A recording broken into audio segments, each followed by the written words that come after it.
Tenho uma palavra pra você.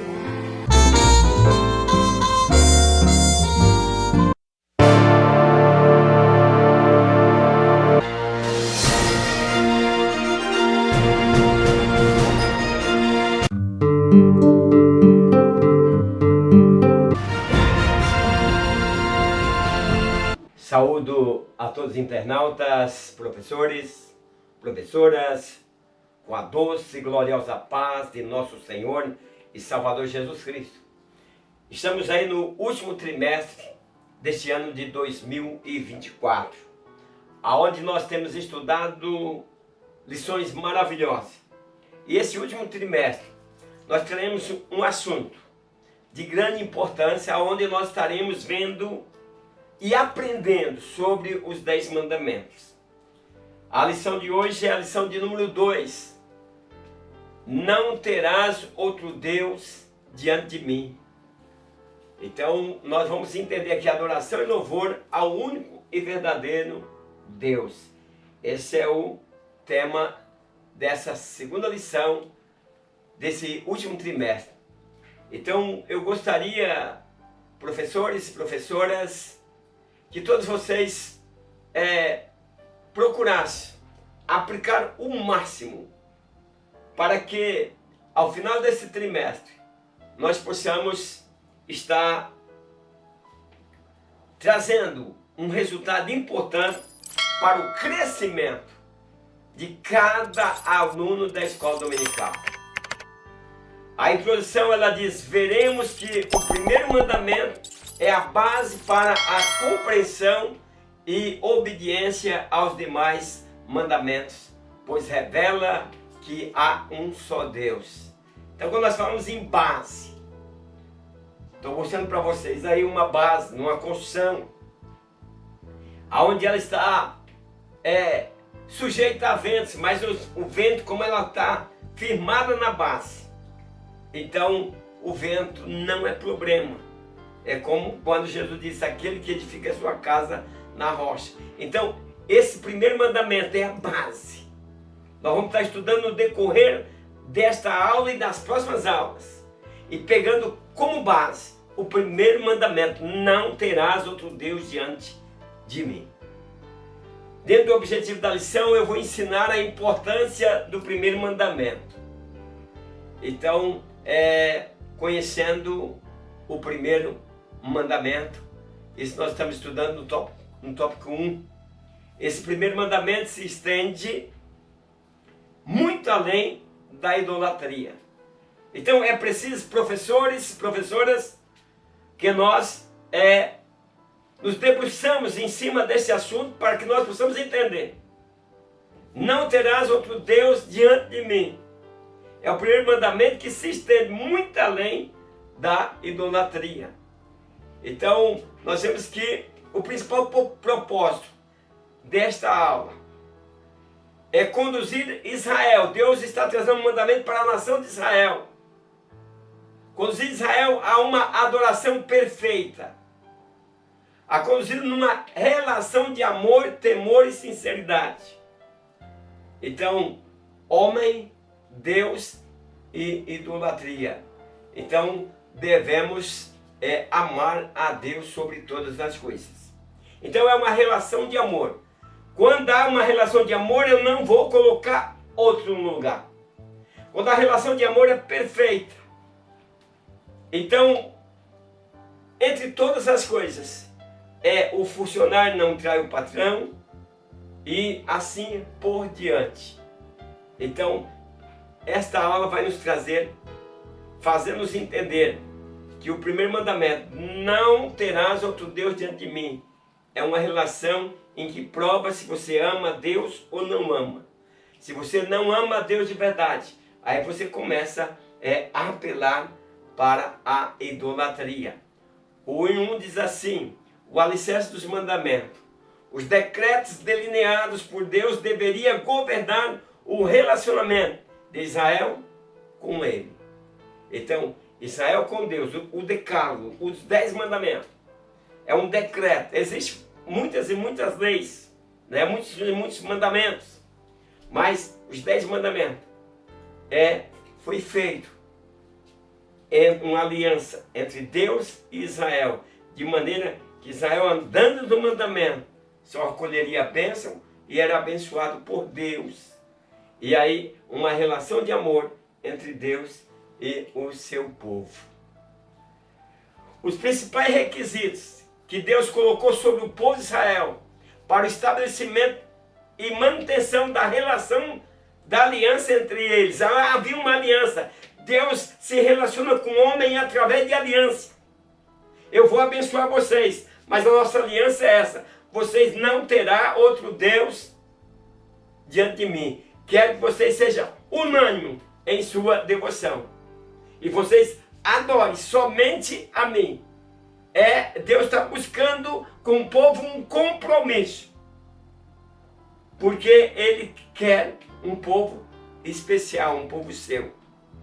Então, comportamento social e direitos do indivíduo em relação à vida. Casamentos e posse. Deve obedecer esses mandamentos por amor a Deus. A adoração a outros deuses era penalizado com a morte. Quantos morreram ali? Quando Moisés vai ao monte falar com Deus, e aí Arão levanta aquele bezerro de ouro. Muitos perderam ali a sua vida, porque descumpriu o primeiro mandamento: não terás outro Deus diante de mim. O 1.2, absoluta fidelidade. Eu quero, professores e professoras, que nós possamos trazer para os nossos alunos, para que eles entendam que Deus não é como um homem que, às vezes, um pouquinho de amor, se a esposa amar um pouquinho já está bom. Tem um que diz, não, eu quero ver com você, você me amando um pouquinho já está bom. Ou vice-versa. Não, Deus quer absoluta fidelidade. Só serve para servir a Deus aquele que serve com fidelidade. Então o primeiro mandamento nos lembra que tudo natural que seja na lei surge do amor que temos por Deus, que por sua vez é uma resposta ao amor que Ele tem por nós. Então, as nações viviam adorando vários deuses, Baal, Asterote e tantas as coisas, que vocês acompanham no Egito. Milhares de deuses, né? Hoje, se você vai na Índia, milhares de deuses. Só que Deus exige fidelidade absoluta. Não terá outro Deus diante de mim. Então, quem ama a Deus, não coloca outro Deus. Então, há vários pontos de idolatrias que talvez nós não temos visto. O dinheiro. O dinheiro se tornou-se um Deus. As pessoas matam pai, matam mãe, por causa de dinheiro. Parentes brigam por causa de dinheiro. Pastores brigam por causa de dinheiro. Então, o dinheiro se tornou aí também uma idolatria para muitos. Mas o que fazer? Meus queridos, conquiste. E o que você conquistar, não coloque acima do seu Deus, porque senão você está contrariando o primeiro mandamento. Então, há duas razões poderosas para obedecermos aos mandamentos do Senhor. Ele é o único indicado para nos dar regras para o nosso modo de vida, porque somente Deus é o Senhor. Porque seu desejo sempre foi fazer de seu povo um espelho de si mesmo. Então, nós precisamos nos ater a isso. Outra coisa, o poder é outra coisa que atrapalha. O dinheiro só para a cabeça, o poder também torna-se o nosso Deus. E nós começamos a querer andar pisando sobre outras pessoas. Eu posso, eu sou isso, né? E cada um se exibe para dizer em que posição ele está colocado. Mas vamos nos colocar na posição de servo. O tópico 1.3 diz o seguinte: um Deus singular. Vivemos em uma sociedade muito religiosa, mas que sabe muito pouco sobre Deus.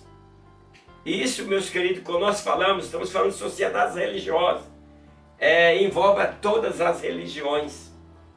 e que conhece muito pouco sobre Deus. Se nós formos olharmos também nas nossas igrejas, muitas pessoas têm um pouco conhecimento de Deus. Então, basta nós lermos alguns relatos de ocorrências policiais para perceber a quantidade de pessoas que ainda vivem em total desobediência, saindo fora da vontade de Deus. Nós vemos crentes levando outros crentes para justiça. Nós vemos crentes não andando no volante de seus carros, pastores, em excesso, altas velocidades. Então, desobedecendo as leis do Estado, do município, do país. Então, o primeiro mandamento é o fundamento de todos os outros. É a chave para guardar os outros mandamentos. Se você teme a Deus, se você ama a Deus sobre todas as coisas, se você não tem outro Deus diante de ti, você vai se esforçar em cumprir integralmente com todas as coisas que envolvem o agradar a Deus. Então, não teremos problema também com os outros 9 mandamentos, se nós temos uma relação de amor com Deus. Os outros 9 mandamentos não é problema e não seria problema para Israel. Vamos para o segundo ponto, dentro do objetivo da lição: expor que Deus não divide a sua glória com ninguém. É preciso entendermos isso, meus irmãos. Deus não divide a sua glória com ninguém. Então, dentro do esboço da segunda parte, apenas um Deus, o único. Deus mostrou que tinha o poder sobre tudo e todos quando libertou os filhos de Israel do Egito. Então nós sabemos que houve várias pragas, que cada praga representava ali um Deus dos egípcios. Quer dizer, humilhou o Deus dos egípcios.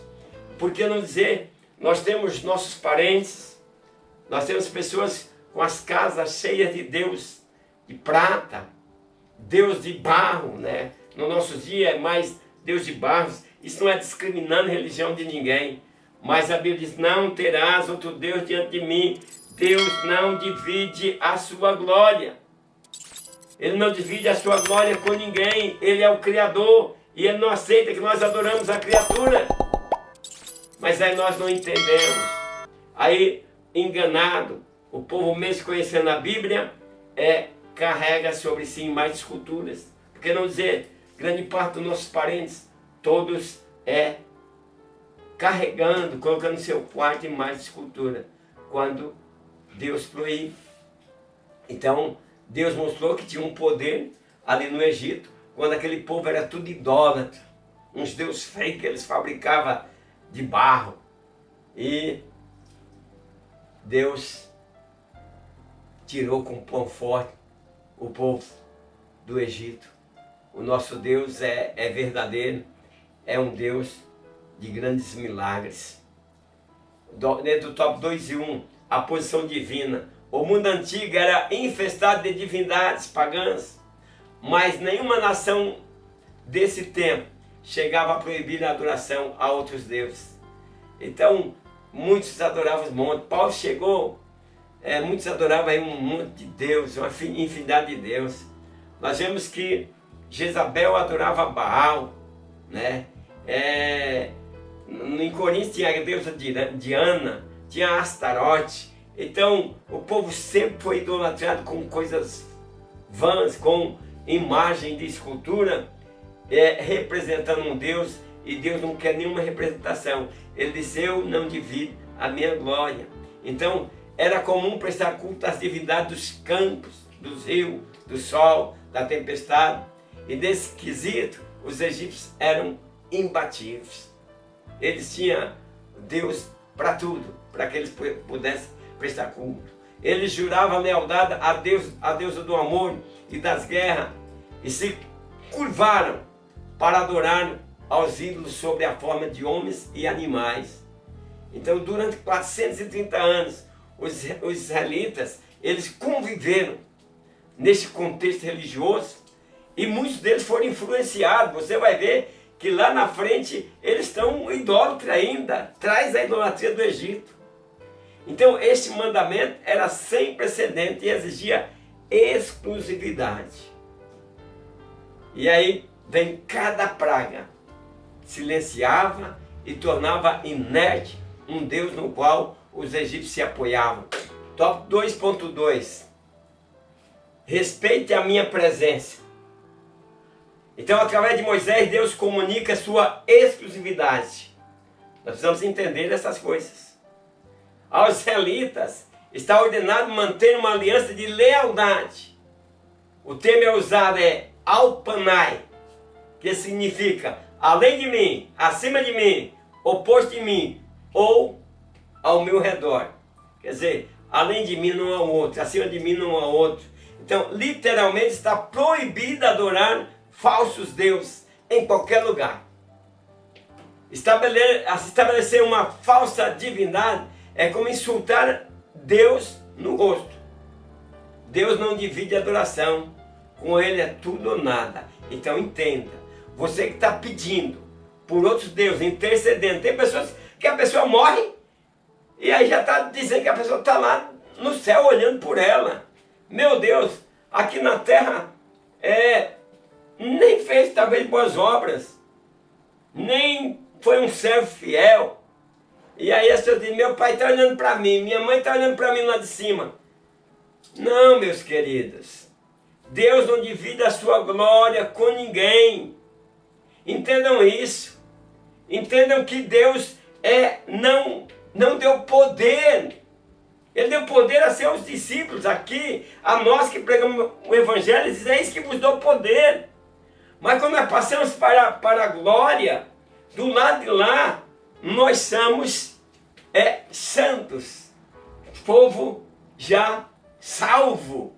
E aí as pessoas se enganam e ficam pedindo por pessoas que tiveram uma vida exemplar, segundo a história, e aí eles denominam, canonizam como santo, e daí o povo vai adorar aquela pessoa que passou para a eternidade e agora canonizou e é santo, é mais um para poder interceder. Não, a Bíblia diz que só há um mediador entre Deus e os homens, Jesus Cristo, homem. E eu quero que vocês passem direito para os seus alunos, para que eles possam passar para os seus familiares, de que Deus não divide a sua glória.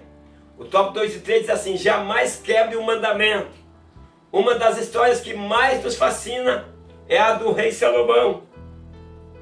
Então, Salomão recebeu de Deus sabedoria, riqueza e honra. Ele tinha tudo o que um ser humano poderia desejar. Veja que ele diz, em sonho Deus aparece para ele e diz, pede o que queres. E ele pediu sabedoria e Deus deu riqueza, um homem sábio. Mas ele se esqueceu de Deus e serviu a outros deuses. Salomão teve seu reino rasgado, perdeu tudo, porque quebrou o primeiro mandamento. Não terás outro Deus diante de mim. Tem muitas pessoas que vivem embaixo de maldição. Porque a Bíblia diz, maldito é os que fabricam e os que adoram. Então, vivem embaixo de maldição. Nós precisamos alertar os nossos parentes que vivem nesse tipo de idolatria. Há uma maldição. Eu já visitei uma igreja onde o sincretismo religioso opera na Bahia. E lá eu senti um peso tremendo, tive que sair para fora. Muita idolatria, muito um ponto turístico, mas eu entrei lá e me arrependi depois. Por quê? Porque o Espírito Santo não aceitou, não aprovou a minha entrada. Tanto é que era um peso tão grande que eu tive que sair. Um peso demoníaco, meus queridos irmãos. Por quê? Porque a Bíblia diz, não terá outro Deus diante de mim. Lá tinha vários deuses. Então, nós vemos que Salomão esqueceu aí do Deus que servia. E aí temos seu reino rasgado. Vamos para o ponto 3. Mostrar que Deus exigia a fidelidade do seu povo. Ele não só exigia, mas ele exige. O 3 diz assim, somente Deus deve ser adorado. Só existe uma maneira de não sermos tentados a adorar outros deuses nesse mundo. E qual é essa maneira? É o foco. Focado. Focado no céu. Focado nos ensinos. As pessoas, hoje, as pessoas já não vão mais para a igreja. Grande parte fica em casa. Não estão focados. É preciso ter foco. É preciso estar vivendo um relacionamento pessoal intenso. Quer dizer, um relacionamento pessoal intenso, quer dizer, um relacionamento focado em amar a Deus de todo o coração, de toda a alma e de todo o pensamento. A mente está focada em servir, em adorar, em servir a Deus. As pessoas perderam o foco, estão adorando outros deuses. Muitos não vão para a igreja, ficam em casa para assistir novela. Ou outras coisas mais. Abandonaram as coisas de Deus e deixaram as coisas de Deus para o segundo plano. Perderam o foco. Traz claro aí, meus queridos professores e professoras. Traz esse alerta. Foco. Nós cristãos precisamos ter foco. E nosso foco tem que estar em Deus. Não terás outro Deus diante de mim. O 3:1, vamos lá ter foco. Dentro do que estou falando. Muitas pessoas boas e promissoras que conhecemos, geralmente não passam da promessa à realização. E a resposta é simples. Lhe faltou foco. Perseverança. Então, Deus tem uma promessa, as pessoas profetizam, mas você vai profetizar para preguiçoso. Ele fica todo cheio de esperança. Ele fica feliz com a promessa, mas a realização não vai acontecer, porque ele é um preguiçoso, ele não tem foco, ele não acerta o alvo. É preciso que nós tenhamos perseverança, é preciso que nós acertamos o alvo, para que nós possamos sair desse negócio de apenas promessa, mas também estarmos na realização e sermos perseverantes, como nos aconselhou Tiago. E o que significa ter foco? É o que nós vamos entender isso. É ser capaz de desenvolver atividades que venham contribuir para o objetivo que se quer alcançar. Tem pessoas que empreendem, vou até tirar do campo espiritual, o campo material, faz um empreendimento, é para sofrimento. Não planejou, não tem foco. Então não é capaz de desenvolver uma atividade que venha contribuir para o objetivo que ele quer alcançar. Então, ter foco é manter a atenção concentrada naquilo que importa para se obter realização. Então, eu quero estar realizado na minha fé. Ame a Deus sobre todas as coisas. O primeiro mandamento surge exatamente quando o povo estava sendo guiado para a terra prometida. Foco. Vocês vão alcançar, mas vocês precisam ter foco. Vocês precisam estar desejosos e vocês precisam estar não colocando outro Deus diante do seu Deus. E por isso não alcançaram. Saíram do Egito para entrar na terra prometida, mas não puderam entrar. O 3:2 diz assim: escolher apenas um caminho. Por que Jesus declarou ser o único caminho? Porque a vida é feita de vários caminhos. Por isso ele diz: eu sou o único, sou o único. São vários caminhos. Tanto a pessoa entenda assim, outra compreenda assim. Não lê a Bíblia, não tem revelação de Deus para entender que há um só caminho que leva à vida. Então lidamos com o excesso de informações. Você vai num culto, às vezes uma pessoa prega bem, mas depois vem com excesso de informação no outro dia e acaba tirando tudo aquilo que ensinou. Vem muitas vezes, vocês são pregadores, vê o assunto que você vai trazer para a igreja. Talvez você traz um assunto de autoconhecimento para uma igreja que não está naquele nível de alcançar, de entender. Esse dia eu vi um irmão muito sábio. Num dia anterior, não deu um ensino tremendo, mas quando foi na hora de pregar, aí entrou por um caminho em que palavras que as pessoas não entendiam. Quando você fala palavras que as pessoas não entendem, você tem que explicar por que você está falando daquilo, para que seja proveitosa a nossa ida para a igreja também no aprendizado. Então, meus queridos, oportunidade é múltiplos os caminhos. tanta oportunidade. São múltiplos os caminhos, são vários caminhos de oportunidade. Então, você tem que entender como servir a Deus. Então, para permanecermos andando segundo a vontade do Senhor, dependemos da palavra de Deus e da ação do Espírito Santo. Então, nós precisamos ser guiados pelo Espírito Santo. O 3.3 diz assim, amando com todas as forças. Jesus disse que devemos amar a Deus com o coração, a alma e pensamento. Então, todo o nosso corpo está envolvido na adoração. O que significa isso? Significa estar cheio, estar comprometido, estar focado.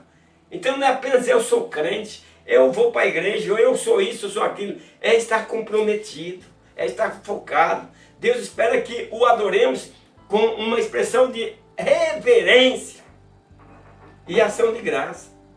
Mas Ele também espera que sejamos obedientes. Quando adoramos com o coração obediente e em espírito aberto, de arrependido, Deus é glorificado e nós somos abençoados. Conclusão, que o Espírito Santo nos ajude a procurarmos crescer no conhecimento de nosso Pai Celestial, por meio de Jesus Cristo, seu Filho, e viver de acordo com os seus mandamentos, para que em tudo Deus seja glorificado. Deus abençoe a todos os internautas e até a próxima aula, na paz do Senhor. Amém.